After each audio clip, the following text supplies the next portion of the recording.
तो फ्रेंड्स, मेरा नाम लक्ष्मीकांत है और मैं एक एफसीआई कंसल्टेंट हूँ। और आज के हम इस वीडियो में देखेंगे कि अगर हमें 12A में अगर रजिस्ट्रेशन करना है, 12A डबल ए में, तो जब हम 10A का फॉर्म भरते हैं तो कुछ अटैचमेंट्स हमें अपलोड करनी पड़ती है 12A के रजिस्ट्रेशन के लिए। तो आज हम इस वीडियो में देखेंगे कि उसके लिए डॉक्यूमेंट्स क्या क्या लगते हैं, ताकि ऑलरेडी हम बिफोर हैंड प्रिपेयर रहे सारे अटैचमेंट्स यानी डॉक्यूमेंट्स अपलोड करने के लिए। तो देखिए, पहला तो लगेगा डिक्लेरेशन लगेगा। पहला क्या लगेगा? डिक्लेरेशन लगेगा। पहले तो हमें डिक्लेरेशन अपलोड करना पड़ेगा। डिक्लेरेशन इसलिए चाहिए देना पड़ेगा कि जो भी हमारी ट्रस्ट है, सोसाइटी है या फिर एनपीओ है, वो डिक्लेरेशन हमें बताना पड़ेगा कि जो भी स्पेसिफाइड पर्सन है उनके बेनिफिट के लिए हम ये इसका जो प्रॉफिट है ट्रस्ट का, सोसाइटी का, हुआ हम यूज़ नहीं करेंगे। इसके लिए एक डिक्लेरेशन सबमिट करना पड़ेगा। दूसरा है एक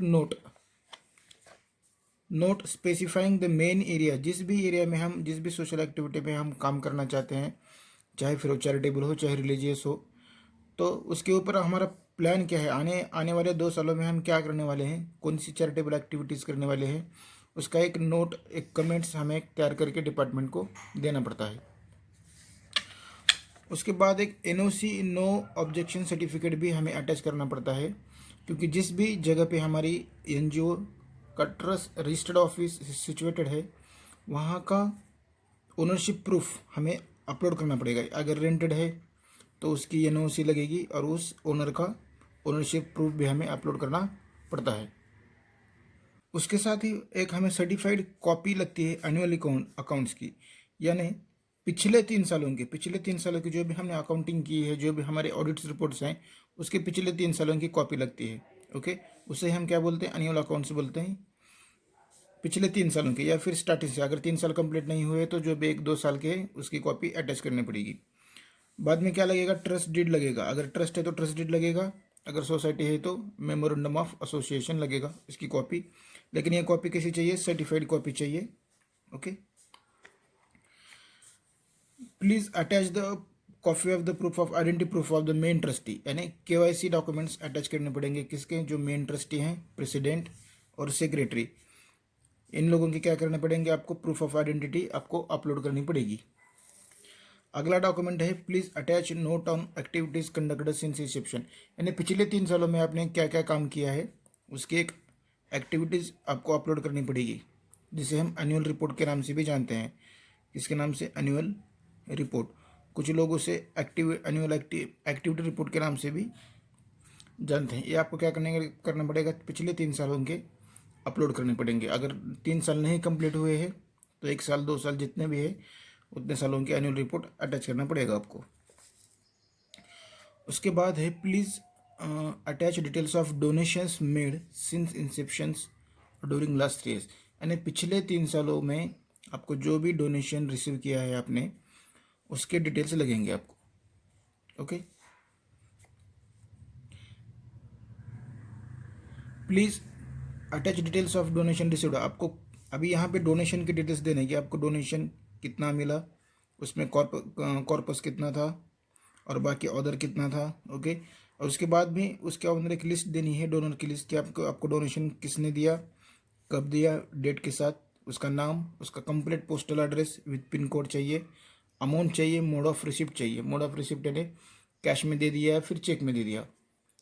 और सैम्पल कॉपी, जो भी रिसिप्ट, डोनेशन रिसिप्ट की कॉपी आप डोनर को देते हैं उसकी कुछ सैम्पल कॉपी चाहिए, लेकिन वो रिसिप्ट किस में चाहिए? जो मेजर डोनेशन है उसकी ही रिसिप्ट चाहिए, सैम्पल कॉपीज़ की। उसके बाद आता है please attach details of your bank accounts, यानी हमारे बैंक अकाउंट्स, जो भी ट्रस्ट, जिस भी ट्रस्ट का आप 12A के लिए अप्लाई कर रहे हैं, उसका एक बैंक स्टेटमेंट की कॉपी डाल दीजिए, जिसके अंदर क्या होगा? अकाउंट नंबर होगा, ब्रांच का एड्रेस होगा, और मतलब किस प्रकार का अकाउंट है, सेविंग है, करंट है, ये अकाउंट भी आपको बताना पड़ेगा वहाँ पे। एक काम कीजिए, आप यहाँ पे क्या कीजिए, स्टेटमेंट अपलोड कर दीजिए, नहीं तो बैंक की जो पासबुक की कॉपी रहती है वही अटैच करके अपलोड कर दीजिए। बाद में एक अंडरटेकिंग आपको एक फाइल करना पड़ता है कि आपने there will be no infringement to the first provision to section 215 of the income tax act. इसे एक अंडरटेकिंग का फॉर्मेट है, आपको इंटरनेट पे भी मिलेगा, नहीं तो मेरे पास है। एक नॉमिनल फीस लगेगी, तो मैं आपको अंडरटेकिंग का एक फॉर्मेट और जो स्टार्टिंग को मैंने डॉक्यूमेंट्स बताया था, एक सर्टिफिकेट, डिक्लेरेशन, वो भी मैं दे दूंगा आपको। उसके बाद है please furnish your telephone number, यानी ट्रस्ट का टेलीफोन नंबर और ईमेल एड्रेस भी आपको देना पड़ेगा आपको। बाद में क्या होता है कि please specify in the category of charitable purpose provided in section 215 of the income tax act in which your case falls. आपको बताना पड़ेगा कि आपकी जो एनजीओ है किस कैटेगरी में फॉल करती है, यानी किस सोशल ऑब्जेक्ट के लिए काम करती है, जैसे relief of the poor, education, yoga, medical relief, preservation of environment. Preservation of environment में भी फिर अलग अलग है, जैसे वाटर शेड्स है, फॉरेस्ट है, वाइल्ड लाइफ है, ओके उसमें भी। बाद में प्रिजर्वेशन ऑफ मोनूमेंट्स और places of artist historic interest, advancement of any other object, या फिर ये छोड़ के अगर कोई अदर ऑब्जेक्ट है तो जनरल पब्लिक के लिए तो भी आपको मेंशन करके बताना पड़ेगा डिपार्टमेंट को। बाद में क्या बोलता है कि आप अपना जो ट्रस्ट डीड है या फिर एमओए है उसके अंदर अगर इर्रिवोकेबिलिटी अगर क्लॉज नहीं है तो आपको ऐड करना पड़ेगा। वो क्या बोलता है कि डजेंट हैव इर्रिवोकेबिलिटी क्लॉज, तो आपको क्या करना पड़ेगा, प्लीज़ इंक्लूड बोलता है दिस क्लॉज, और उसकी फिर अमेंडमेंट की जो भी चेंज रिपोर्ट है वो आपको सबमिट करना पड़ेगा यहाँ पे, ओके।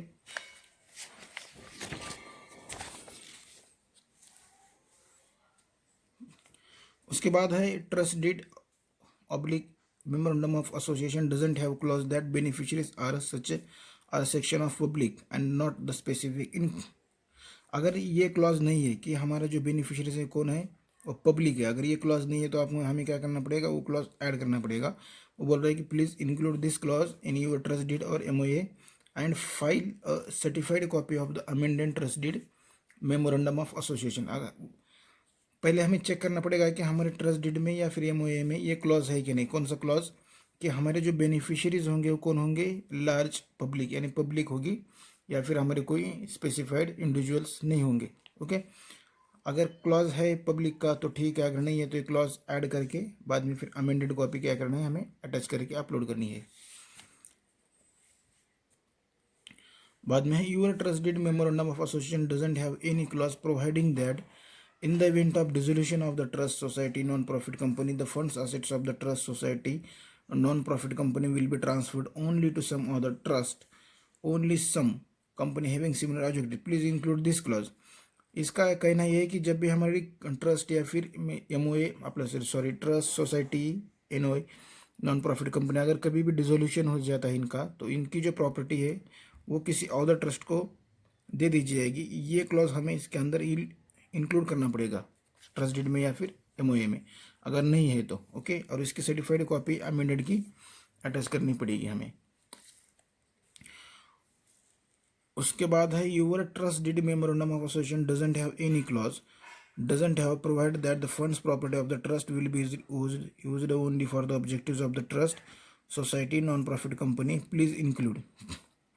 यानी ट्रस्ट की जो भी प्रॉपर्टीज है चाहे फिक्स्ड एसेट हो चाहे फिर इमूवेबल दोनों भी टाइप्स ऑफ की एसेट हो, वो सिर्फ ट्रस्ट के बेनिफिट के लिए ही यूज़ की जाएगी, ना कि पर्सनल बेनिफिट के लिए। तो वो हमें क्लॉज ऐड करना पड़ेगा कि property of the trust will be used only for the objectives of the trust, यानी ट्रस्ट के ऑब्जेक्टिव फुलफिल करने के लिए ही वही प्रॉपर्टी यूज़ की जाएगी, ना कि पर्सनल के लिए, ओके। तो ये क्लॉज हमें ऐड करना पड़ेगा। दूसरा है please furnish copy of bank account statements. एक तो बैंक अकाउंट स्टेटमेंट हमें अपलोड करने पड़ेंगे पिछले 3 सालों के। डिपार्टमेंट इसलिए मंगवाता है कि जो भी हमें डोनेशन मिलता है वो डोनेशन रिफ्लेक्ट होता है या नहीं उस स्टेटमेंट के अंदर, वो देखना चाहती है, ओके। इसलिए आप भी क्या कीजिए, कभी भी आपको डोनेशन अगर मिल जाता है कैश में तो आप फ्रीक्वेंटली बीच बीच में बैंक अकाउंट में आप डिपॉजिट करते जाइए। उसके बाद है please furnish copies of returns of income filed since inception or last 3 years along with copy of computation of total income।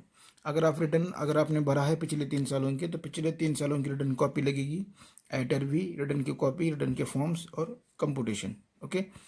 अगर 3 साल के नहीं भरे तो 1-2 साल के जो भी भरे हैं वो आपको अपलोड करने पड़ेंगे। उसके बाद है year wise details of expenditure, यानी ईयर वाइज हर फाइनेंशियल ईयर के आपको ईयर वाइज एक्सपेंडिचर डिटेल्स देने हैं on activities claimed to be carried out since inception. तो यहाँ पे सीरियल नंबर डाल दीजिए, नेचर ऑफ एक्टिविटी आपने कौन कौन सी एक्टिविटी कैरिड आउट की है, ओके। उसके साथ ही आपने कितना खर्चा किया है, खर्चा किस तरह किया है, कैश में चेक में कितना किया है वो बताइए, और किन के लिए किया है उनका एक नाम आप डाल दीजिए बेनिफिशियरी के। ओके,